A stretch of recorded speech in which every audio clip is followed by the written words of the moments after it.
Salut les gens, c'est Superchondriac et aujourd'hui on se retrouve pour une nouvelle vidéo dans laquelle je vais analyser l'histoire d'une des instances les plus importantes pour tout stratège qui se respecte.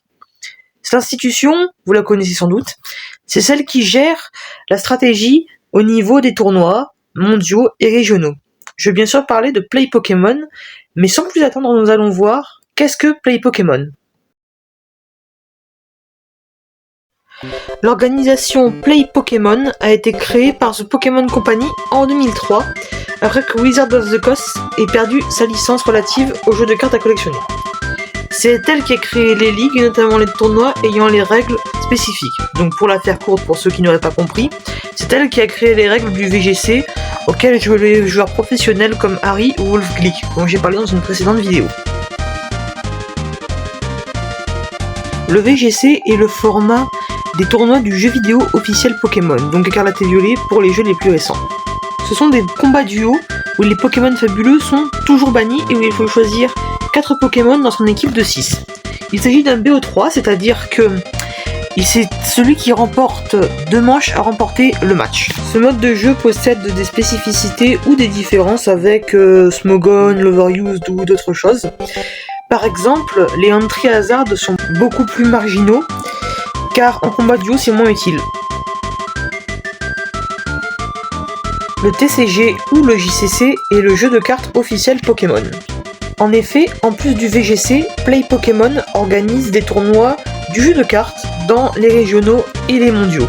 Il y a tout un metagame, des techniques à apprendre, des decks plus forts que les autres, bref, c'est une autre alternative à la stratégie. Pour ceux qui s'intéressent à la collection de cartes, ça peut être un univers intéressant. D'ailleurs, pour l'anecdote, en France, nous avons un grand champion européen jeu de cartes Pokémon du nom de Stéphane. Combini a réalisé une vidéo avec lui à l'Internal Championship de Berlin, si cela vous intéresse. Play Pokémon encadre aussi les tournois, comme dit précédemment, du MOBA Pokémon Unite sorti en 2021. Il s'agit d'un MOBA dans lequel, comme vous pouvez le voir à l'écran, on incarne un Pokémon dans une arène où il faut marquer des points. Les images que vous voyez à l'écran sont tirées d'un tournoi à la convention de Gamer Assembly. Vous trouvez le match assez intéressant, donc j'ai préféré mettre celui-là. Mais sachez que oui, Play Pokémon encadre bel et bien des tournois Pokémon Unite chaque année autour du globe. Play Pokémon encadre aussi les tournois du jeu mobile Pokémon Go sorti en 2016. En effet, Pokémon Go, au même titre que les 3 précédents que j'ai cités, est dans les tournois régionaux et mondiaux de Pokémon.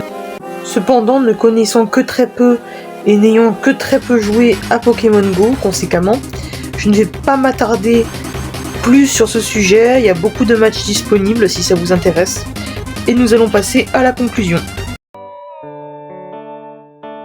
Pour conclure, on voit à travers tous ces exemples que Play Pokémon est une organisation extrêmement importante pour tout fan de stratégie qui se respecte.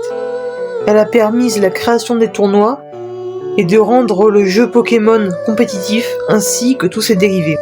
En tout cas, que l'on soit joueur console, mobile ou juste un fan de cartes, on ne peut dire qu'une chose, merci Play Pokémon pour tout ce que vous avez fait.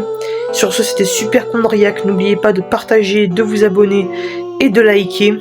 Et à bientôt pour une prochaine vidéo.